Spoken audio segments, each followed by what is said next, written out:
Olá, pessoal, boa noite. Como é que tá o som para vocês? Já vi uma galera aqui querida entrando, Tailan, Renatinha, Leandro, minha mãe, Aline, muita gente querida aqui entrando. Como é que tá o som, pessoal? Boa noite.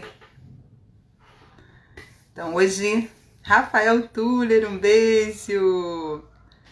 Maurício, uma galera aqui entrando. Obrigada, Tailan. Pessoal, envie esse aviãozinho aí para todo mundo, porque essa live de hoje vai ser fantástica. É a segunda live que eu faço com o Rodrigo Baldon, que é sensacional. Então tenho certeza que vai ser uma live incrível. É um tema assim que eu tenho muitas dúvidas, muita curiosidade e chamei um grande especialista para poder conversar com a gente sobre discinese escapular. Vamos ver se ele já chegou aqui. Não, deve estar chegando. Deve estar chegando. Deixa eu mandar lá a live lá para ele também. Que aí ele já entra. Isso, já deve estar chegando. Isso. Então, enquanto ele vai entrando aí, eu vou apresentá-lo. Então, o Rodrigo Baldon é fisioterapeuta com mestrado e doutorado pela UFSCar, doutorado sanduíche na Universidade de Pittsburgh e tem especialização em fisioterapia esportiva pela Unimap. A outra live que a gente fez foi sobre tendinopatia do glúteo médio, que foi fantástica. Então, tá lá salva, todas as lives ficam salvas no meu canal do YouTube e no meu Instagram. Meu canal do YouTube é Vanessa Knusti. Então é só vocês procurarem lá. Bolou aqui. Procurarem lá no YouTube. Ou no Instagram. Ó, o Rodrigo entrou aí. Deixa eu convidá-lo. Manda esse aviãozinho aí para todo mundo, pessoal. Que ele já tá aqui na área. Oi, Rodrigo. Boa noite. Tá me ouvindo? Ô, tudo jóia. E você, tá me ouvindo também? Tô te ouvindo bem. Que bom que a Então, gente tá está bom. aqui de novo juntos. Que bom. Legal. Agradeço o convite. Desculpa a demora, que eu tô com um problema aqui de internet, mas eu acho que deu certo. Deu certo. Não, tá tudo ótimo. Enquanto você estava entrando, eu te falei aí para a galera do seu currículo. Falei que a gente já fez uma live juntos que foi fantástica, está salva lá no Instagram e no YouTube. Foi realmente sensacional. Então, dizer que é uma Legal. grande honra a gente estar aqui de novo. E muito obrigada por ter aceito o convite. Pessoal, o Rodrigo aceita sempre, na hora, assim, muito bacana. Então, quero te agradecer demais pela sua disponibilidade estar aqui com o meu Obrigado. público, Sempre que possível, a gente tenta ajudar, né? com certeza. Rodrigo, esse é um tema que eu mesma tenho muita dúvida. Então, imagina os meus alunos e a galera que está aí escutando, né? Então, é um tema que eu já estou querendo trazer há muito tempo e eu sei que você aí dá show com o ombro, então uma honra a gente poder conversar. Obrigada. Legal. Rodrigo, eu queria que a gente começasse com você falando um pouquinho como que começou suas pesquisas e aí o seu encantamento pelo ombro. Porque a outra nossa live foi sobre tendinopatia do glúteo médio, mas eu sei que o ombro é um tema que você fala bastante. Então eu Sim. queria que você falasse um pouco sobre isso.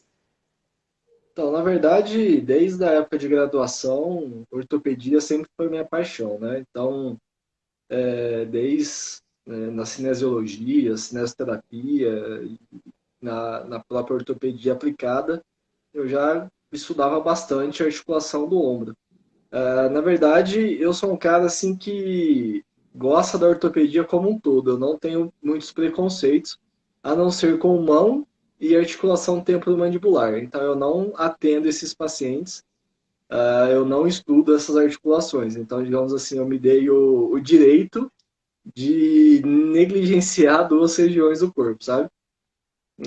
Porque, querendo ou não, o fisioterapeuta ele não se especializa tanto quanto o médico, né? São poucos os fisioterapeutas que, que fazem só uma articulação e tal, né? Acabam Verdade. fazendo vários, né?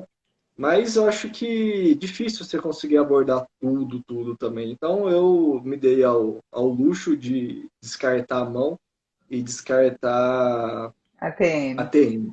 E aí, na época do doutorado, quando eu fiz meu mestrado, na época que eu fui desenvolver o projeto, eu fiquei por um período, digamos assim, um mês, em que eu estava querendo fazer alguma coisa com o ombro, então eu fiz até um projeto, estudei, mas aí no final das contas eu decidi voltar para joelho, mas eu nunca fiz pesquisa com ombro, né? Foi quase o meu doutorado com ombro, mas no fim das contas eu acabei fazendo com joelho. Mas aí, ao longo, depois que eu terminei o doutorado, comecei a ministrar aulas, eu sempre tive afinidade, eu montei várias aulas, muito conteúdo de ombro para ministrar, tanto em pós-graduação, quanto a convite de cursos de extensão, né, cursos de educação continuada. Então, desde então, eu venho me mantendo atualizado para poder ministrar esses cursos. Verdade, com certeza. Que bom. Eu achei que seu doutorado tinha sido em ombro, porque eu já vi tanto Ah, você não, falar não, tanto de ombro, achei que tinha sido em ombro. Foi em joelho. Legal. foi em dor Bom. do patelar, foi Ah, uma continuação do meu mestrado. o meu mestrado foi em dorfêmuro patelar também. Aí, então, tamo junto. É, gosto muito do assunto também. Então, eu queria que você começasse explicando o que que é discinese escapular e de onde veio esse termo. Tá. Então, a discinese nada mais é do que um movimento anormal da escápula durante o movimento de elevação do braço. Tá? Esse movimento a gente conhece por meio de estudos cinesiológicos, tido o padrão normativo da escápula. Né? Então, a gente tem três movimentos angulares que são esperados de ocorrer na escápula durante a elevação, que são a rotação superior. Então, a rotação superior, a glenoide olha para cima, né, quando eu levanto o braço. A inclinação posterior, que é quando o acrômio vai para trás e o ângulo inferior se aproxima do gradil costal, inclinação posterior. E a rotação lateral, que é quando a borda medial da escápula se aproxima da parede torácica. Tá? Então, esses são três movimentos esperados de acontecer durante a elevação do braço. Principalmente a rotação superior, que é o movimento que acaba tendo a maior amplitude e a maior necessidade de elevação do braço. Tá? E esses movimentos são muito importantes porque eles acabam garantindo um espaço subacromial adequado. Então, ao ter esses três movimentos, o acrômio se movimenta de tal forma que garante o espaço subacromial adequado. Se esses movimentos eles são minimizados, são diminuídos, o espaço subacromial tende a se reduzir, entendeu? Então, essa seria já a influência, já adiantando um pouco aí, que uma possível discinese, que seria a alteração desses movimentos, pode ser de um desses componentes, de dois ou dos três, né? Teria sobre, principalmente, as estruturas que passam no espaço subacromial. Aí você me perguntou a discinese. A discinese em si, ela tiveram alguns encontros de pesquisadores de escápula. Olha que coisa de nerd, né? Caramba! Então, tiveram alguns É especialista do congressos, eventos, especialista. a cada 2 anos, esses pesquisadores se encontram e foi determinado em consenso algumas coisas, entre elas a definição de discinese, que é o movimento anormal caracterizado pelo alamento da escápula ou pela uma maior saliência da borda medial da escápula e ou ângulo inferior. Então, se você tem uma borda medial, pensar aqui no meu dedo, que é para posterior, tá? Uma borda medial mais proeminente, né, é porque tem um movimento de rotação medial excessivo acontecendo. Ou seja, a rotação lateral, ela não está acontecendo da forma adequada. Então, você vê a borda medial da escápula de forma mais proeminente. Né? Se você vê o ângulo inferior, aqui embaixo, o ângulo inferior da escápula mais saliente, é porque essa escápula está inclinada anteriormente. Também não é um movimento que você espera. Você quer que ela tenha uma inclinação posterior. Tá? Esses dois componentes a gente acaba vendo bastante em atletas arremessadores, tende a ver mais nesse perfil de atleta. Tá? E uma terceira situação seria uma diminuição da rotação superior da escápula. Então, o paciente tem uma diminuição da rotação superior, tá? Ou durante a volta do braço, então eu subi o braço e eu vou descer, né? A escápula ela tem que vir de forma suave, rodando para baixo. Em algumas situações ela perde o ritmo, ela tem uma rotação inferior abrupta. Então isso também é considerado discinese. Então a gente tem aí, por definição, 4 alterações, né? Que é o alamento da borda medial ou do ângulo inferior, tá? Alguns colocam tudo no mesmo pacote, alamento e pronto, tá? Em inglês a gente fala wing, né? Escápula wing. Ou alterações de ritmo, que é quando a escápula não roda superiormente ou quando ela dá essa rodada inferiormente abrupta, tá? Então, como definição, seriam essas as principais alterações. Isso seria de cinese escapular. Perfeito. Esse retorno abrupto, geralmente qual é a principal causa dele? A, a gente tem que os principais músculos responsáveis pela rotação superior da escápula é o serrátil anterior, né, o trapézio superior. Então, esses dois músculos são os principais responsáveis por rodar a escápula superiormente. Serrátil anterior e trapézio superior. E o trapézio inferior, ele atua como um estabilizador para manter a escápula centrada, permitindo que esses dois músculos movimentem ela. Tá? Então, esses três músculos têm essa função. No retorno, uma possível explicação seria um déficit de controle desses músculos. Então, os músculos têm como se fosse uma inibição e perde-se esse controle e a escápula roda inferiormente de forma abrupta. Né? Perfeito, perfeito. Já que você fez essa pergunta também, né? Essas associações, né, é importante, porque quando a gente avalia e vê a discinese, a próxima pergunta que o clínico tem que fazer é da onde, o que está causando essa discinese? Né? Então, qual que é a origem dessa discinese? E aí a gente pode dividir as discineses, né? Isso aí eu nunca li em lugar nenhum, é uma definição minha, tá? Eu gosto de chamar das discineses verdadeiras, que são aquelas oriundas de lesões nervosas periféricas, que são as mais graves, né? Então, por exemplo, eu tenho sujeitos que têm lesões nervosas do nervo torácico longo, que é o responsável pela inervação do serrátil anterior. Então, essa pessoa vai ter uma escápula muito alada. E ela não vai conseguir elevar o braço acima de 90 graus. Se conseguir, vai ser com muita dificuldade. Porque todos esses movimentos da escápula de rotação superior e manutenção da borda na escápula, da borda da escápula no gradil torácico, vai estar comprometido. Tá? E uma outra lesão importante é do nervo acessório. Então, o nervo acessório, que é o 11º par craniano, ele inerva o trapézio. Então, quando o trapézio fica denervado, a escápula também ela tem um sinal que chama flip sign, que a escápula fica rodada para baixo. E ela não roda superiormente. Tá? Ela não fica tão alada quanto do serrátil, mas ela fica muito rodada para baixo. Tá? E aí a pessoa também acaba tendo muita dificuldade e incapacidade para levantar o braço. Então, essas pessoas têm muita incapacidade, dificuldade. Muitas vezes nem é dor o maior problema, mas é incapacidade para levantar o braço. Tá? E aí tem as discineses, que eu gosto de chamar de discineses funcionais. Funcionais por quê? Porque elas estão mais relacionadas à alteração funcional do músculo, uma alteração de mobilidade, e está gerando essa discinese. Então eu posso ter, né, o déficit de força e de ativação do serrátil anterior e do trapézio inferior, tá? Esses dois músculos importantes.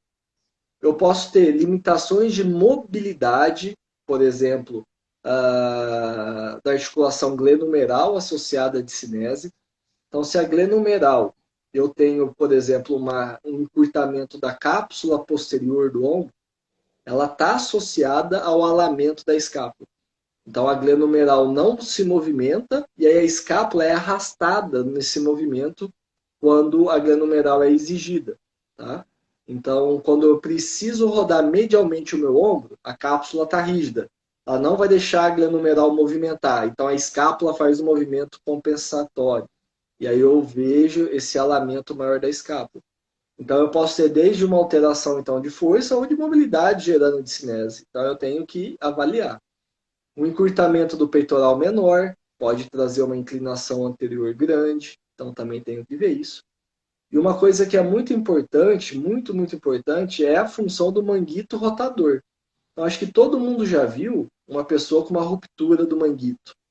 E a pessoa que tem a ruptura do manguito, né, ao tentar levantar o braço, ela faz um shrug, né, que é esse encolhimento do braço, que é considerado uma discinese, né, essa elevação excessiva.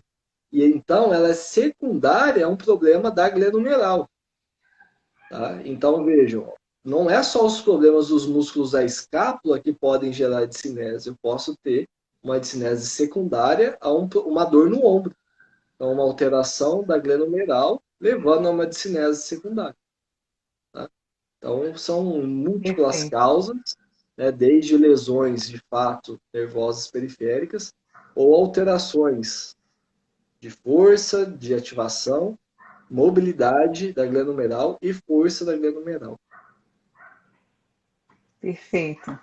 Só essa explicação aqui já vale assistir umas 10 vezes, porque já É, tem bastante coisa, né? bastante coisa, já foi fantástico.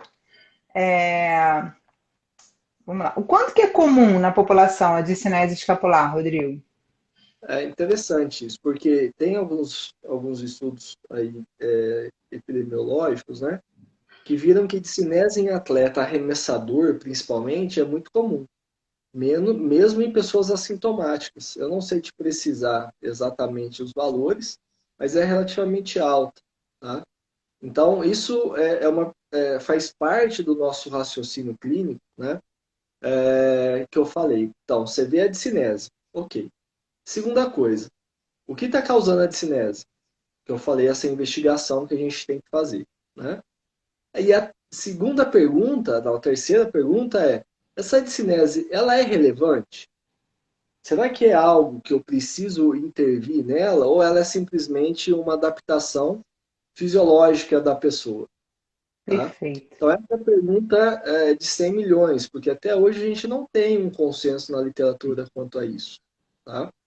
Quando a pessoa ela tem dor, né, então uma pessoa que me procura com dor e ela tem discinese, uma estratégia que a gente pode usar são os testes modificadores de sintomas.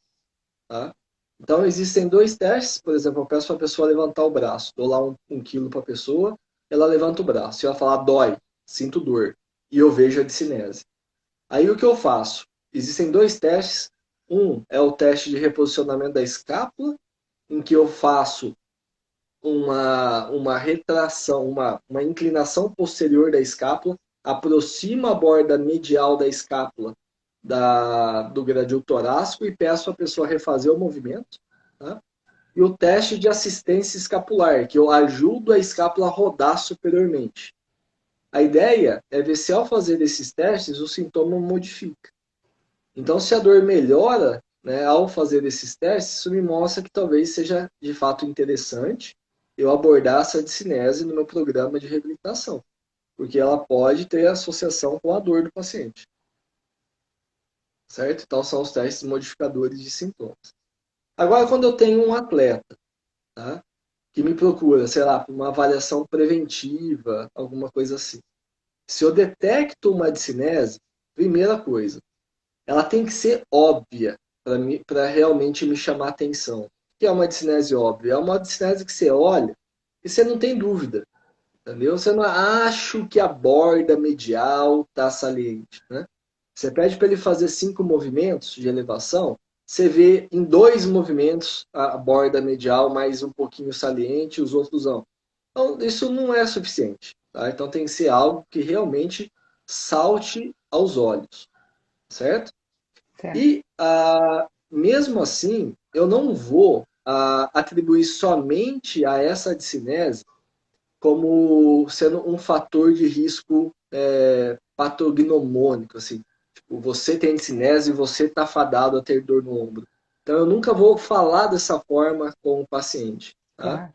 Então, eu acho que vale a pena intervir com um programa de exercícios que reforcem esse grupo. Por quê? Por se tratar de um atleta, a demanda é alta nesses grupos musculares. Né? Então, por si só, mesmo tendo ou não discinese, já é muito interessante ele realizar um programa de reabilitação. Né?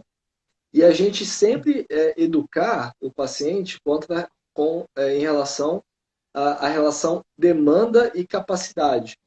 Então, tem um estudo bem legal, Vanessa, que viu que a discinese era fator de risco em pessoas que se expunham mais a tarefas de alta demanda no ombro. Então, se a pessoa ela tinha discinese, porém não tinha um volume de treino alto, ela não desenvolvia dor. Porém, se ela tinha discinese mais um volume de treino alto, ela favorecia ela ter discinese. Então, a discinese não seria um fator único, mas ela associada talvez a um treinamento excessivo, a falta de descanso, aí pode começar a gerar sobrecarga no ombro e aí começar a ter sintomas. Entendeu?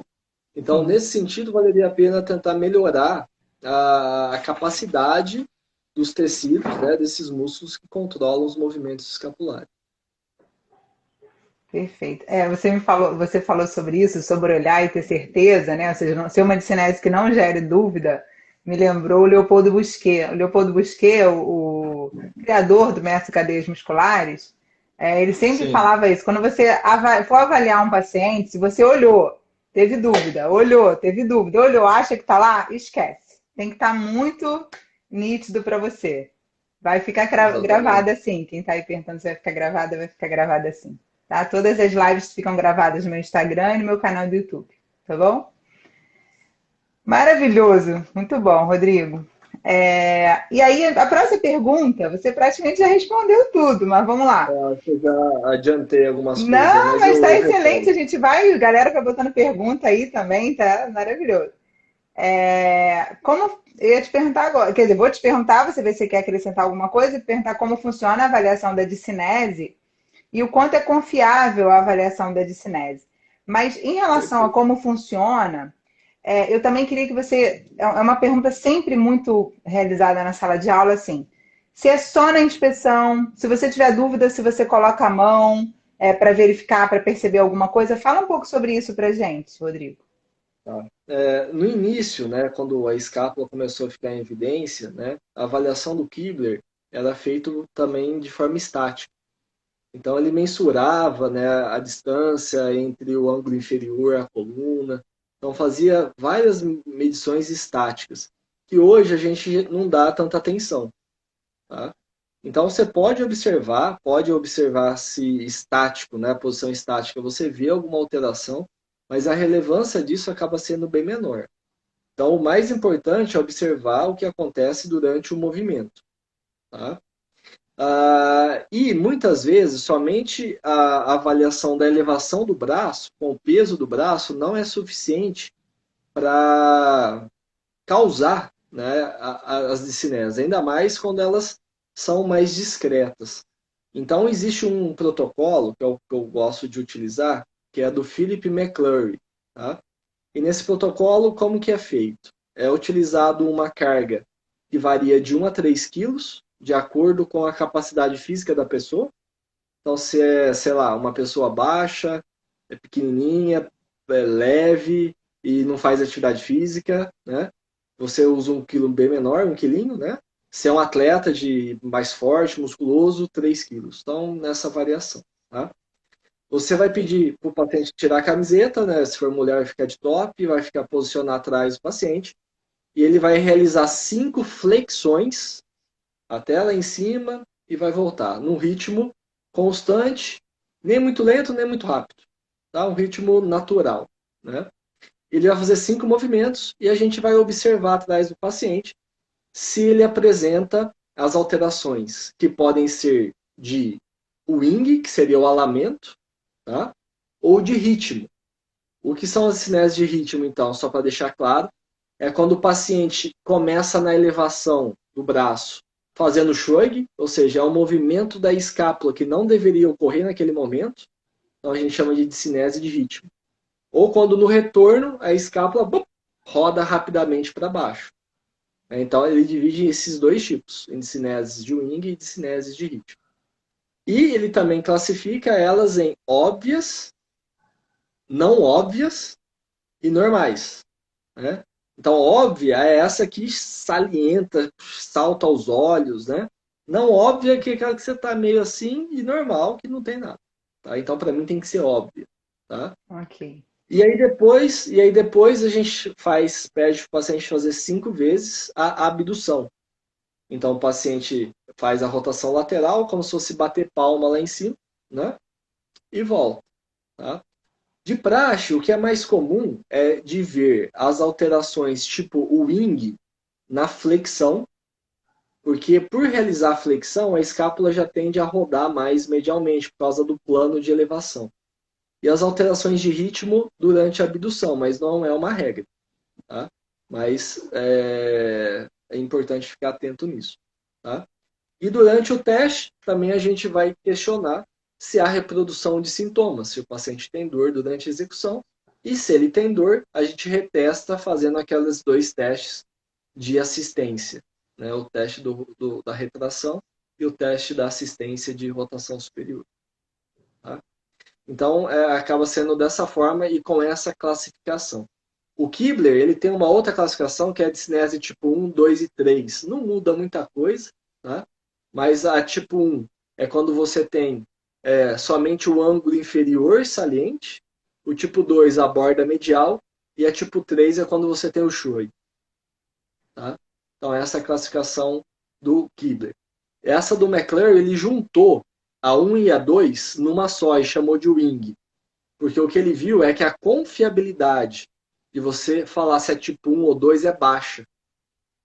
Então, alguns vão falar que é tipo 2, outros vão falar que é tipo 1. Então, como é baixo, ele juntou os dois e é wing. Se é ângulo inferior ou borda medial, é wing. Tá? É uma escápula alada.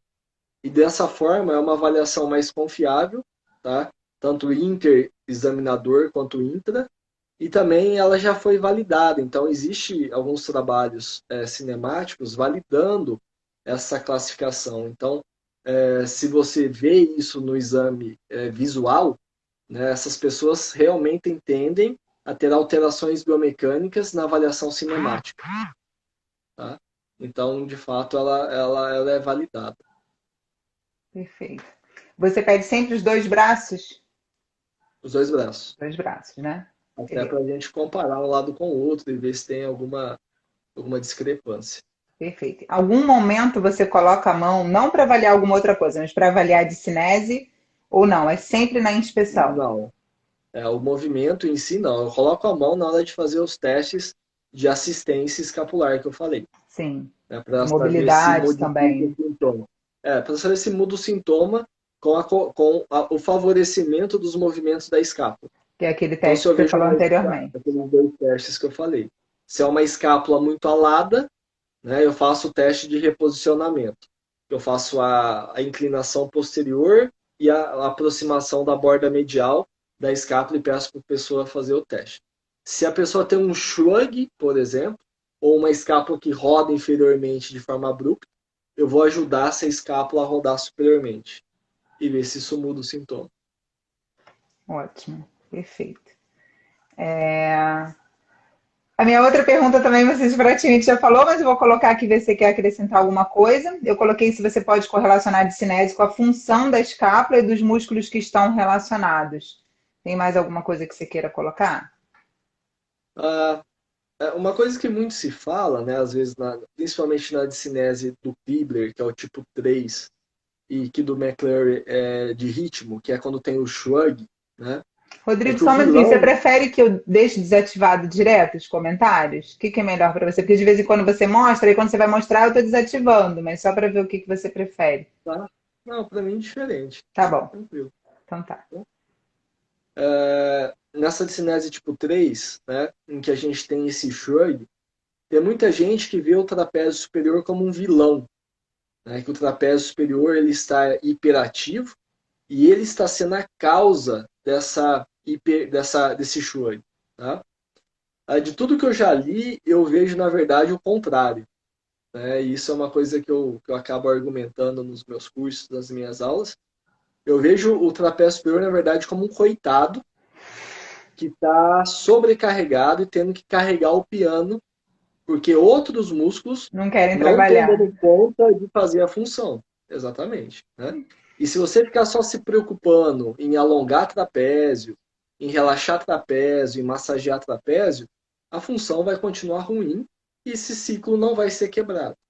Então, o shrug, né? Quais são as situações mais comuns de ver o shrug? Primeiro, insuficiência do manguito rotador. Então, primeira coisa, se o manguito está ruim, é a tendência a se ter um shrug. Ok? Segunda situação muito comum, quando você tem déficit de mobilidade da glândula numeral. Então, a glândula numeral está rígida, você não tem mobilidade, aí você compensa com o movimento da escápula. Ok? Então, enquanto você não melhorar a mobilidade glenomeral, você vai continuar tendo essa demanda excessiva dessa região. Tá? E terceira situação, quando o serrátil anterior não está funcionando de forma adequada. Então, lembrar que o serrátil e o trapézio superior, eles têm função sinérgica. Então, se o trapézio, se o serrátil anterior não está com a sua função ótima, o trapézio superior vai ter que fazer a função dos dois. Tá? Então, eu raramente, a não ser que o paciente está com muita tensão, está com muita dor, me pede, mas eu não me preocupo com ficar alongando, inibindo, relaxando o trapézio superior em pacientes com dor no ombro. Eu procuro melhorar a função daqueles que estão com a sua ação reduzida ou comprometida. Maravilha. A próxima pergunta você também já respondeu. Vou colocar para ver se tem mais alguma coisa para acrescentar, que é qual a importância real de avaliar a discinese escapular. Você já falou aí várias importâncias. Para as lesões no ombro e a dor no ombro. Você já... Exatamente. Então, assim, você vai encontrar autores, né, ou até opiniões, que dizem que discinese é algo normal, né, que você não deveria se preocupar com ela. Tá? Então, existem essas opiniões, eu respeito as opiniões, mas de tudo que a gente tem hoje na literatura, tá, baseado nos poucos estudos prospectivos que a gente tem, existe um grau de evidência que mostra que ela pode ser sim fator de risco, mas não ser um fator de risco tão fator de risco assim. Como muitas pessoas às vezes defendiam, né? E falavam que se você tem cinese, você está fadado a ter dor do ombro. Não é assim que funciona. É tudo uma questão de risco, de probabilidade, né? Então eu acho que pode sim, mas principalmente se a demanda da pessoa não estiver pareada com o grau de capacidade que a pessoa tem para lidar com a tarefa. Tá? Então, nesse sentido, valeria a pena a gente tentar melhorar essa capacidade dessa região em absorver, em dissipar as forças aplicadas a ela. Tá? Maravilha. Pessoal, se alguém tiver alguma dúvida, coloca aí também. Vamos lá. Você acredita que estratégias de tratamento para lesão no ombro podem ser implementadas de forma mais eficaz por meio da avaliação da discinese? Eu acho que sim. Tá? Eu acho que é um fator que faz parte da minha avaliação. Entendeu? Então, hoje mesmo eu avaliei um paciente com dor no ombro, tinha zero de cinese, nada de cinese. Vai ser uma coisa que eu vou me preocupar no tratamento? Não.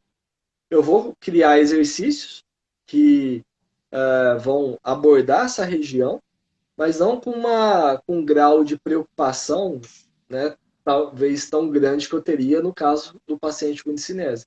Então, é tentar individualizar a conduta, né? Sempre de acordo com o que eu vejo mais saliente na minha avaliação. Então, o principal é déficit de mobilidade na minha avaliação, então eu vou enfatizar isso. É déficit de força da glândula numeral, eu vou enfatizar isso. É déficit de força e controle escápulo torácico, eu vou enfatizar isso, né? É a minha crômio clavicular, externo clavicular que não está trabalhando direito, vou focar nisso. Então, acho que você tentar, na avaliação, ranquear os aspectos mais relevantes, cinético-funcionais do seu paciente, é o mais importante. E aí você vai mesclando os exercícios para cumprir com seus objetivos. Em relação ao manguito rotador, Rodrigo, você até falou um pouco, eu queria que você correlacionasse um pouco o manguito rotador com a discinese, ou a correlação que você vê, o que você acha que pode interferir em relação ao manguito e as patologias do manguito. Então, exatamente. Quando a gente tem, então, uma insuficiência do manguito rotador, né, a gente perde a estabilidade glenumeral. E aí, durante a elevação do braço, o paciente conseguir elevar o braço, ele acaba compensando com os músculos escápulo-torácicos, né? Então, para a gente elevar o braço, 2/3 do movimento ocorre na glenumeral, 1/3 na escápulo-torácica. Então, se a glenumeral não está conseguindo fazer, né, o movimento de forma adequada, a escápulo-torácica vai ter que compensar. E aí o que a gente observa, principalmente, é esse shrug, essa elevação excessiva da clavícula, na tentativa de rodar essa escápula superiormente, né, para favorecer a elevação. Então, essa é a alteração mais comum que eu observo em pessoas com insuficiência do manguito. Seja uma ruptura, seja umas tendinopatias mais agudas. Então, essa presença do choro. E nesses casos, especificamente, eu vou me preocupar mais também com o manguito em si do que com os músculos escapulotorácicos. Porque eu vejo essa discinese como consequência da dor do ombro e não como a causa da dor do ombro. Tá certo? Perfeito. Então, isso pode acontecer. Isso pode acontecer. Ok. O Fernando colocou, fez, eu não sei se é uma pergunta ou se é uma afirmativa, que ele não colocou a interrogação aí. Ele perguntou se na discinese, além da cinesioterapia, se faz necessário um trabalho de hipertrofia. Então, quando a gente pensa na cinesioterapia em si, que é a realização de exercício, né? Se o meu objetivo é ganho de força, eu estou pensando em hipertrofia, né? Então, é um processo. Hipertrofia não é exclusividade da musculação, né? Ou da academia em si, né? Então, se eu estou com o objetivo de ganho de força, no médio e longo prazo, eu quero que tenha algum grau, sim, de hipertrofia, porque isso faz parte, né? Então, não é somente ativação. Ativação, controle neuromuscular. Muitas vezes, por exemplo, o paciente não sabe nem assoviar e contrair a escápula ao mesmo tempo, né? A movimentar a escápula. Isso pode acontecer. E aí a gente vai pensar inicialmente em exercícios com intensidade menor, em que o paciente vai ter que se concentrar mais no movimento em si, né? Então, são exercícios de controle motor. Mas uma vez que ele consegue já entender esses movimentos, aí nosso objetivo passa a ser ganho de força mesmo, com exercícios que têm mais recrutamento desses grupos musculares. Tá? E já nem sei se isso era alguma pergunta, quais seriam esses exercícios, né? Então, quando a gente pensa para o serrátil anterior e para o trapézio inferior, que são os músculos que a gente acaba dando mais ênfase, né? Para Uhum. ativar esses músculos de forma mais eficiente, eu preciso realizar movimentos acima de 90 graus. Então, esses músculos, eles acabam tendo a maior demanda de 90 para cima, tá? Que é quando a rotação superior da escápula e a inclinação posterior, de fato, acontecem com uma maior magnitude. Então, eu preciso elaborar exercícios que, de preferência, serão realizados dessa forma. Tá? Inicialmente, eu posso fazer com apoio na parede, de um rolo, posso fazer deslizando o braço para diminuir a demanda do manguito, né? Para favorecer isso. E conforme o paciente vai evoluindo, eu vou tirando esse apoio da parede, né? E vou colocando resistência da gravidade, e elástico, peso, e assim vai. Né? Então, a gente tem algumas formas de fazer isso. Perfeito. Queria que você falasse um pouquinho, já que você citou, do controle motor, né? Que geralmente é uma das primeiras estratégias que a gente tem em relação ao trabalho do fortalecimento, como você falou, nem sempre a gente consegue que o paciente faça isso com tanta facilidade. Queria que você falasse um pouco sobre isso, como é que é a sua abordagem em relação ao controle motor. Tá? Então, um teste legal de se fazer é colocar o paciente com descarga de peso. Então, coloca ele em 4 apoios, né? E aí a gente vai ver se ele consegue recrutar, por exemplo, o serrátil anterior para manter essa escápula bem posicionada no gradil costal, sem deixá-la lá. E aí isso já seria um bom exercício inicial para a gente treinar a ativação do serrátil anterior, né? Então, exercício somente de protração da escápula, que é trazer o gradil costal fazendo uma cifose e trazer essa escápula próxima do gradil costal. Se o paciente já não consegue nessa posição, você pode fazer ele em pé, com apoio na parede, por exemplo, né? É uma demanda menor, né? Mas é uma forma de treinar isso. Quando eu boto esse paciente na parede, fecho a cadeia cinética, né? Descarrego o peso na parede e peço a elevação do braço deslizando o braço na parede, é um exercício mais de controle motor. Eu estou incentivando um padrão de movimento. Então, eu não tenho grandes resistências, né? E estou pedindo um movimento que eu quero que ele aprenda a realizar, que é a rotação superior da escápula. Dar feedback tátil é interessante, então você ir lá na região do serrátil e tocar, falar aqui que eu quero que você faz a força, e aí você palpar pode ser de grande auxílio também. O cachorro começou a latir, gente, desculpa. Tá animado, não tem problema não. Maravilha. E em relação já que a gente está falando de tratamento, em relação à parte mais final desse tratamento, a parte mais de reeducação sensório-motora, a parte mais proprioceptiva, como é que você abordaria nesse tipo de paciente que tem alguma alteração, alguma discinese? Então, é exatamente isso que eu acabei de falar. Se eu percebo que o problema é só força, né? E como que eu sei que é só força, tá? Se o paciente, eu posiciono ele na região e ele sabe fazer o movimento com facilidade, ele sabe ter o controle dos movimentos da escápula, tá? Então ele tem um controle neuromuscular bom, tá? Mas talvez num ambiente sob fadiga, e aí eu posso testar ele sob fadiga, ele vai perdendo esse controle com facilidade. Aí eu vou fazer exercícios que enfatizam mais força, endurance e resistência. Se é um paciente que não tem controle nenhum, eu mando ele retrair a escápula, ele eleva. Ou se eu mando ele protrair a escápula, ele eleva a escápula, e eu vejo que ele não consegue manter essa escápula bem posicionada no gradil costal, aí eu vou dar um passo atrás e vou iniciar com exercícios de padrão de movimento, de controle, para ele entender quais são os movimentos que ocorrem e entender o que ele tem que fazer. Aí não adianta você colocar alta carga, não adianta você exigir demais o paciente. Você precisa trabalhar com exercícios de baixa carga, baixa intensidade, sem fadiga, né, para ele aprender o gesto. Aprender o gesto, aí a gente vai para essas outras situações. Perfeito. Você, em algum momento, numa discinese, você pensa em mobilizar a escápula? Ou você De testa forma para ver alguma. se... De forma alguma. Porque Eu não não é uma acredito em questão de aderência diminuição de escapular, mobilidade da escápula.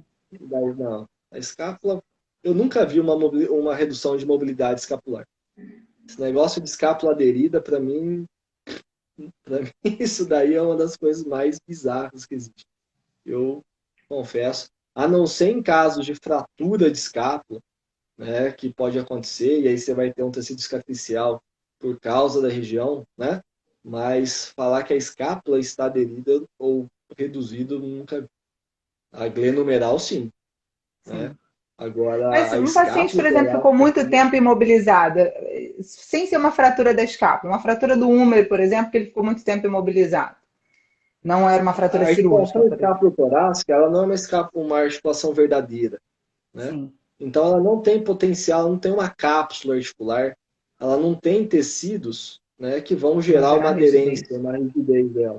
Diferente do ombro, da glenomeral, que eu tenho o recesso axilar, eu tenho os ligamentos, eu tenho a cápsula, que aí sim a gente vai ter as alterações morfológicas pelo imobilismo.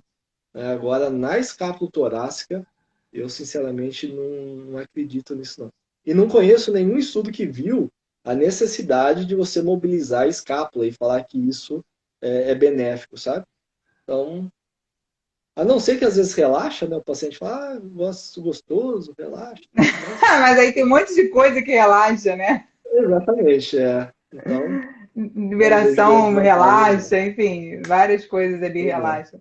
Mobilizar a escápula tão, muitas vezes tão pesada, né? Não precisa ser um trabalho tão pesado para exatamente, relaxar, né? Para exatamente. Cansa pra caramba. cansa. É, já que eu toquei nesse assunto, nem na capsulite adesiva, Rodrigo. Não, capsulite adesiva não tem nada na escápula torácica, né? Pelo contrário, a escápula torácica, ela tá todo o movimento que a pessoa consegue fazer levando o braço, que ela vai ter shrug, é graças à escápula torácica, né? Então o problema está na glenumeral, puro na glenumeral. Então a gente tem que focar nela. É, galera, essa daí. Eu, geralmente, na capsulite adesiva, dava uma mexida. Claro, problema na glândula É, numeral, mas dava uma mexida lá na escápula que eu sempre achava que ajudava, mas. eu não faz parte da minha prática, não. Não, maravilhoso. Olha, é ótimo escutar aí uma outra visão, uma visão de quem estuda muito essa parte. Muito bom. É, deixa eu fazer uma outra pergunta.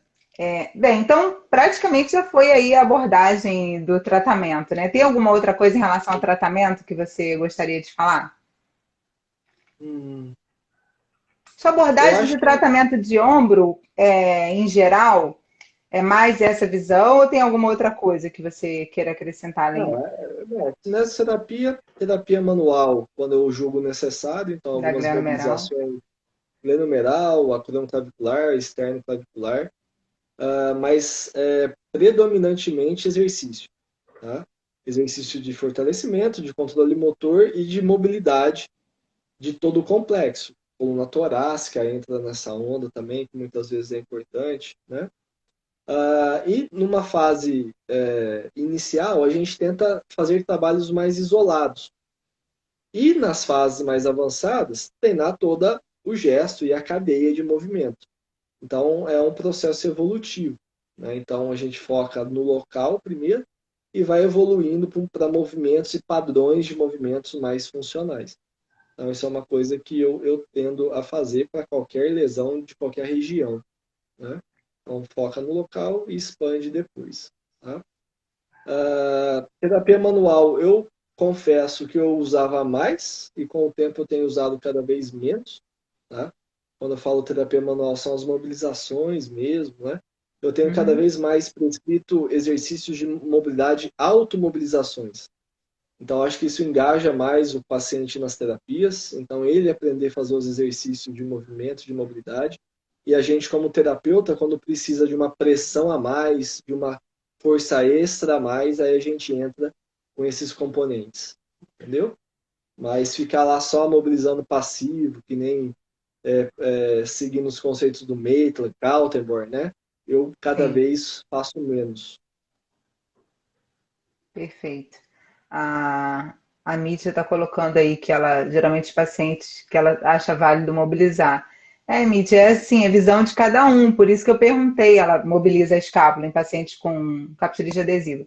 Por isso que eu perguntei a visão dele, porque é importante a gente ver a visão, especialmente quem está aqui, que pesquisa e estuda e trabalha mais com essa parte, para poder a gente ir aprendendo também, né? Mas, claro, cada um tem uma forma de trabalhar. Os estudos com pacientes com capsulite adesiva, quando a gente vai avaliar a cinemática durante a elevação, os movimentos da escápula estão aumentados no paciente com capsulite adesiva, né? Então, para um determinado ângulo, por exemplo, em Para 90 tentar graus, né, compensar, né, Rodrigo, também, né? exatamente, o que você vê é um movimento aumentado da escápula torácica, tá? Então, por isso que eu não vejo por quê. A doença em si não atinge a escápula torácica, o que você pode ter nesse paciente são trigger points, né, nesses músculos escapulotorácicos. Então, talvez o paciente sinta-se melhor após uma abordagem dessa, né, porque você pode, como eu falei, relaxar talvez esses músculos um pouco. Mas isso não é a causa da doença, não é a origem do problema, entendeu? Então, não quer dizer que se você tem uma boa experiência, não precisa deixar de fazer. Porque, primeira coisa, mal não vai fazer. Agora, eu não vejo que isso tem que ser um componente primário na intervenção, tá? Porque realmente não é a causa, o problema não está aí. Sim. E hoje em dia o objetivo é cada vez a gente deixar os pacientes mais ativos, né? Mais engajados, né? Como você falou, né? Perfeito, perfeito. Rodrigo, maravilhosa live, adorei. Queria que você falasse pra gente aí o que você está trazendo de novidade aí para esse finalzinho de ano, para o ano que vem, o que tem online, o que tem presencial, fala pra gente.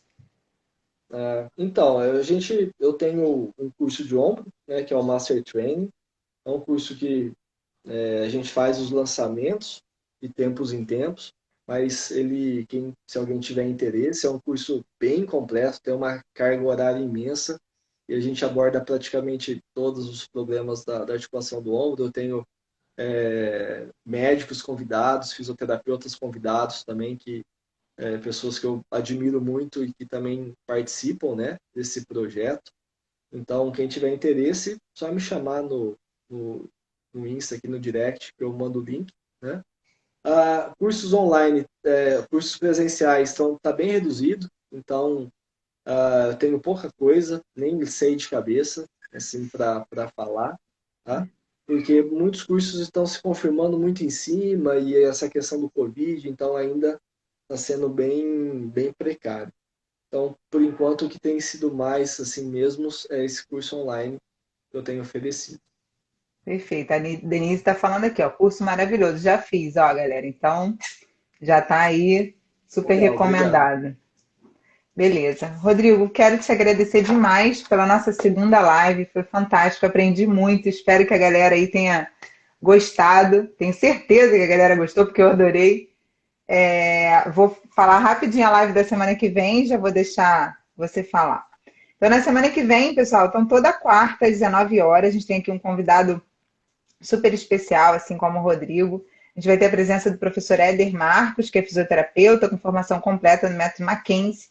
E a gente vai conversar sobre o método Mackenzie e suas implicações clínicas, que também é uma dúvida aí grande dos meus alunos sobre o método Mackenzie. Porque poucas Pois é. pessoas, a gente escuta poucas lives assim sobre o Mackenzie, né? Então eu falei assim, vou chamar o Éder para a gente conversar sobre isso. Então, E é um dos pessoal, cursos que mudou minha vida, assim. Minha abordagem clínica realmente transformou muito. não sabia que você tinha essa formação. Que bom que você gostou. É um curso que eu tenho vontade de fazer, assim, tá na minha lista. Mas eu Vale a confesso que a pena. minha lista é grande. Coloque ele na frente, vale a pena. Tá bom, obrigada. Rodrigo, muito obrigada. Obrigada, pessoal, vocês terem ficado até o finalzinho. Muito Agradeço. sucesso para você, Rodrigo. Obrigada. Obrigado, Vanessa. E qualquer coisa, estou à disposição. Eu sei, obrigada. Um beijo grande. Beijo, pessoal. Um Obrigada. abraço. Tchau, tchau.